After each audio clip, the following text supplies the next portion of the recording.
Assalamualaikum warahmatullahi wabarakatuh.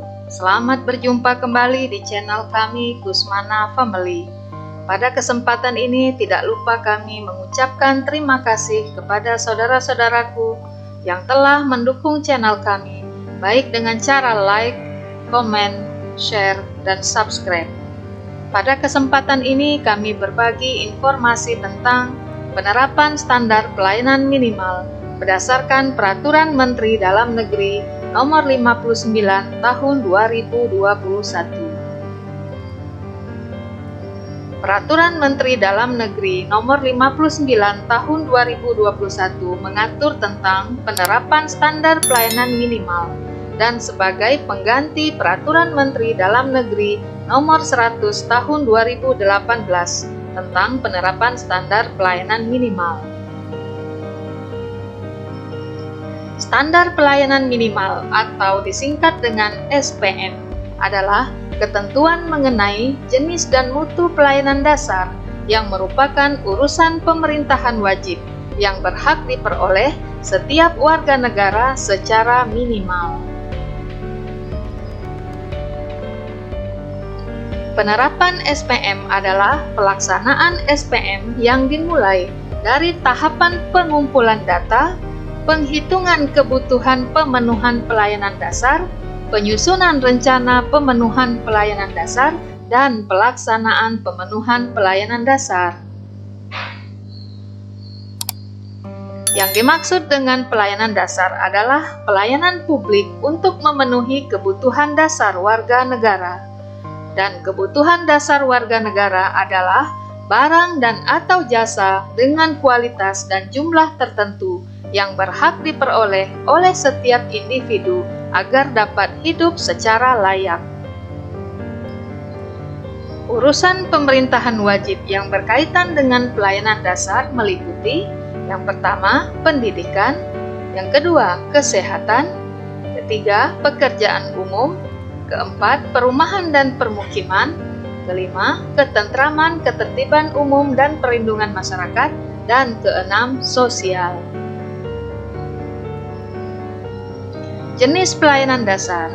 Untuk daerah provinsi memiliki 14 jenis pelayanan dasar yang terdiri atas: yang pertama, pendidikan menengah; kedua, pendidikan khusus; ketiga, pelayanan kesehatan bagi penduduk terdampak krisis kesehatan akibat bencana dan atau berpotensi bencana daerah provinsi; keempat, pelayanan kesehatan bagi penduduk pada kondisi kejadian luar biasa daerah provinsi; kelima, pemenuhan kebutuhan air minum curah lintas daerah kabupaten atau kota; keenam, penyediaan pelayanan pengolahan air limbah domestik regional lintas daerah kabupaten atau kota; ketujuh, penyediaan dan rehabilitasi rumah yang layak huni bagi korban bencana daerah provinsi;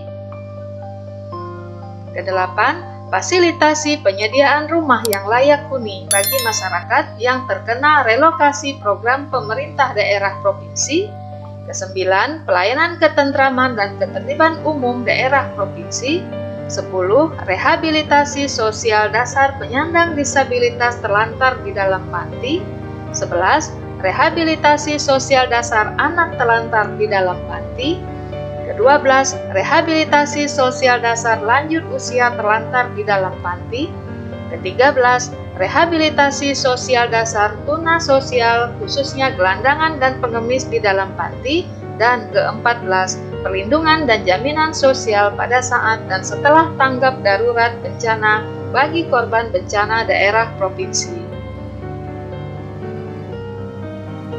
Adapun untuk daerah kabupaten kota memiliki 29 jenis pelayanan dasar terdiri atas: 1, pendidikan anak usia dini; 2, pendidikan dasar; 3, pendidikan kesetaraan; 4, pelayanan kesehatan ibu hamil; 5, pelayanan kesehatan ibu bersalin; 6, pelayanan kesehatan bayi baru lahir; 7, pelayanan kesehatan balita;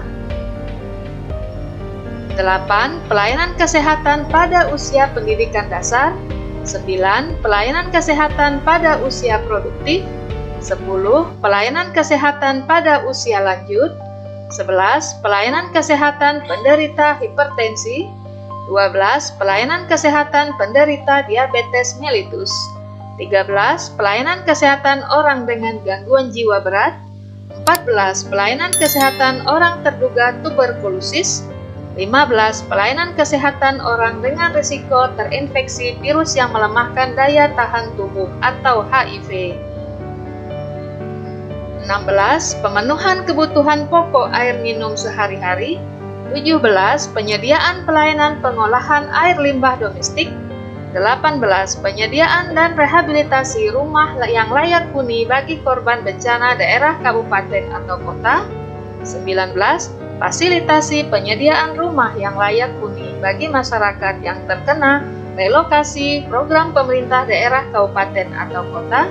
20. Pelayanan ketentraman dan ketertiban umum. 21. Pelayanan informasi rawan bencana. 22. Pelayanan pencegahan dan kesiapsiagaan terhadap bencana.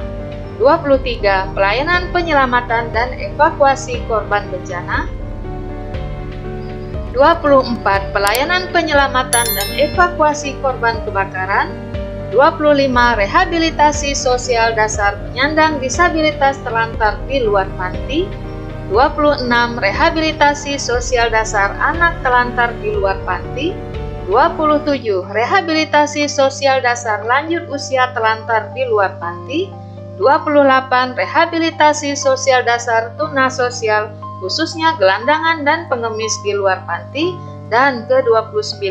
Perlindungan dan jaminan sosial pada saat dan setelah tanggap darurat bencana bagi korban bencana daerah kabupaten kota. Adapun penghitungan capaian SPM dilakukan dengan menggunakan indeks pencapaian SPM. Indeks pencapaian SPM meliputi yang pertama, capaian mutu pelayanan dasar. Yakni capaian mutu pelayanan dasar merupakan capaian mutu minimal layanan dasar yang diperoleh dari rata-rata subindikator kinerja pencapaian mutu minimal barang, jasa, dan sumber daya manusia sesuai dengan standar teknis. Kedua, capaian penerima pelayanan dasar adalah capaian penerima pelayanan dasar merupakan capaian yang diperoleh melalui target dan indikator kinerja. Demikianlah video kami pada kesempatan kali ini. Semoga bermanfaat dan terima kasih. Sampai jumpa di video berikutnya. Mohon dukung kami dengan cara like, share, komen, subscribe, dan tekan tombol loncengnya. Billahi taufik wal hidayah. Wassalamualaikum warahmatullahi wabarakatuh.